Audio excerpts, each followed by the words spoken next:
Okay, looking at the circumplex model in Walsh, chapter 19.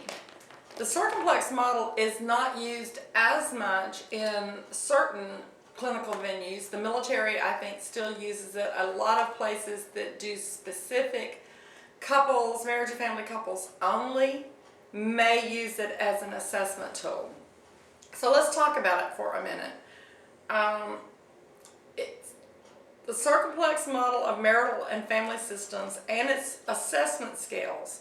Family Adaptability and Cohesion Evaluation Scales, which is FACES, which is much more commonly used, and the Clinical Rating Scale, CRS, is one of the most researched family models used with diverse couple and family systems across the cultural continuum and on every level. Looking at page 515, it's useful as a relational diagnosis. It's very difficult to diagnose families. How do you diagnose a family as depressed or panicked or anxious or bipolar? So we have to have a system to look at relationship diagnoses. The tables, the variables relate to cohesion, flexibility, and community dimensions. Looking at page 516, 517, they give you a diagram looking at family closeness based on flexibility, or family closeness and flexibility and how that works. Going from overly flexible, where it's too chaotic, too diffuse in the boundaries, no leadership, erratic discipline, coming down to inflexible, rigid, authoritarian, very, very strict disciplinarians. So somewhere in the middle between flexible and somewhat flexible is more desirable. Looking at closeness, they look at separateness versus togetherness, loyalty, independence, interdependence. The idea is the family should be balanced in the areas of cohesion to strike equilibrium, a balance between separateness and togetherness. The extremes are enmeshment, unbalanced, disengaged. Balanced couples and family systems are connected or tend to be much more functional across the life cycle. Unbalanced family systems at the levels of cohesion become disengaged and tend to break apart during crisis, as we talked about in a different module. Family flexibility, how much change is available in leadership, role relationships, relationship rules. Do the rules change as the children grow up? Are the rules the same for toddlers as they are for adolescents? Again, this is very much structured around boundaries. Too diffuse, too chaotic, hands off, no leadership, moving all the way to the other end of the spectrum where it's authoritarian and so rigid that there's no room for change. Communication, the third dimension, critical for facilitating couples to alter the levels of cohesion and flexibility. That's why so many of the interventions in marriage and family work is structured around communication. The family maps, the family dynamics maps, speaking skills, I statements, listening is to drive family change. The hypotheses derived from the circumplex model. Balanced families will function more adequately across the family cycle than unbalanced families. Not too hard to understand. If the expectations support more extreme patterns, families can function okay at the extreme levels as long as all members desire that level of functionality. Positive communication skills will enable balanced types to change levels of cohesion and flexibilities. Couples who modify their levels of cohesion and flexibility to deal effectively with situational stress and across developmental change may then adapt that new model of cohesion and flexibility or go back. Remember the principle in MFT, systemic therapy, of homeostasis, going back to what's known, seeking water levels, seeking balance. Even a dysfunctional family is homeostatic around that dysfunction. When that homeostasis is disrupted, even for clinical reasons, to affect positive change, The family system is unbalanced. Go back to Mnuchin. Mnuchin's theory was that you unbalance negative family systems. And while they're rocking and rolling and seeking some kind of level, the therapist goes in with the right kind of interventions for change.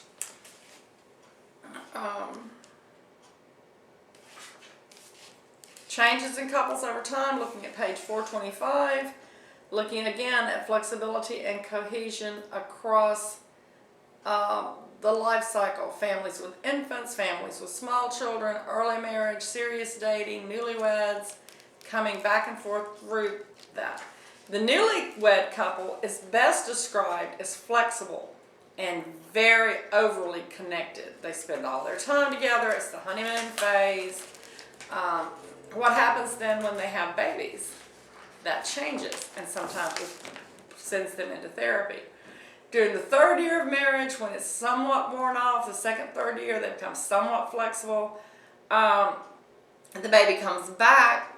The baby comes in there, high change. The couple is forced to adapt to new challenges of parenting. They either become very connected or they become very disconnected if the parents are not maintaining the couplehood relationship.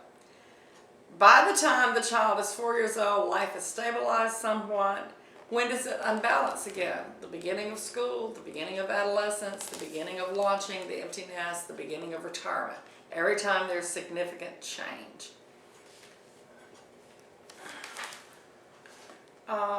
Studies validating the circumplex model on page 529. A central hypothesis derived from this model, again, is the same thing they've stated several times in this chapter. Balanced couples and families function more adequately than unbalanced families across the family life cycle. That's really the biggest finding. The secondary finding is that they have more positive communication skills, measured both at marital, the couple, and the family levels. So there are a lot of assessment scales. Phases 1 and 2, maybe phases 4 is actually uploaded into your system. Looking at phases 4, they're looking at things like family communication, family satisfaction, family strength scale, and family stress. The clinical rating scale, developed in 1980, has been modified multiple times. And some of the goals in using these assessment scales is to, 1, assess and diagnose the family. Once they're identified, determine some collaborative goals with your family. Collaborate with the family to see what they're interested in changing, how to improve their communication skills, how to regain the right kind of balance, how to have the right kind of boundaries. So working then for those things and to decide what do they think is too rigid, too chaotic, too unbalanced. What is causing the anxiety? What is short-circuiting the process of change? Out of this same model comes the Prepare Enrich program for premarital and marital couple counseling prior to, particularly with faith-based systems prior to those couples marrying. They look at the couple and family map to see what dynamics are and how they relate to the family of origin. They stress the idea that you are not just marrying that individual, but you're marrying their entire family of origin system. Helps to work out budgets, family goals, family of origin issues, a conflict resolution model, communication skills, and to explore room for growth within their relationship and find strengths. Predictive validity of the couple scale has 20 individual and couple content areas to assess healthy or problematic functioning. They look at couple types. Vitalized couples are the happiest type. They have more strengths. Harmonious couples have many strengths. Traditional couples have strengths in certain areas but may have other problems and personality issues, communication, or conflict resolution. Conflicted couples have very low scores on communication and conflict resolution, and devitalized, which is only the Enrich program, have very few growths, typically very unhappy, and typically the couple that seeks marital therapy. So all of this, the scales in this model have very high validity and reliability. And in summary, it's a theoretical model that has some testable hypotheses, has a descriptive model for helping you understand couple and family relationship. Even if this is not a model that you yourself would adapt and use, it's well worth studying and understanding, because the understanding of what the circumplex model is trying to assess for will drive your work with couples into facilitating flexibility, communication, conflict resolution, and how to adjust and adapt over the family life cycle. Looking at the appendix 19.1, there are quite a few,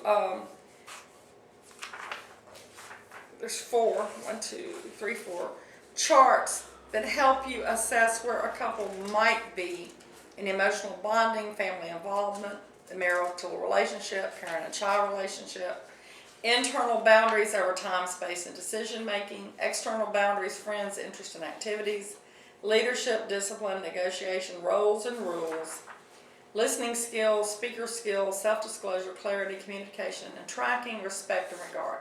Even without using the model in its proper form, taking those things and selecting treatment goals from there, or having your family select treatment goals from there, I think would be most helpful and make this model worth studying.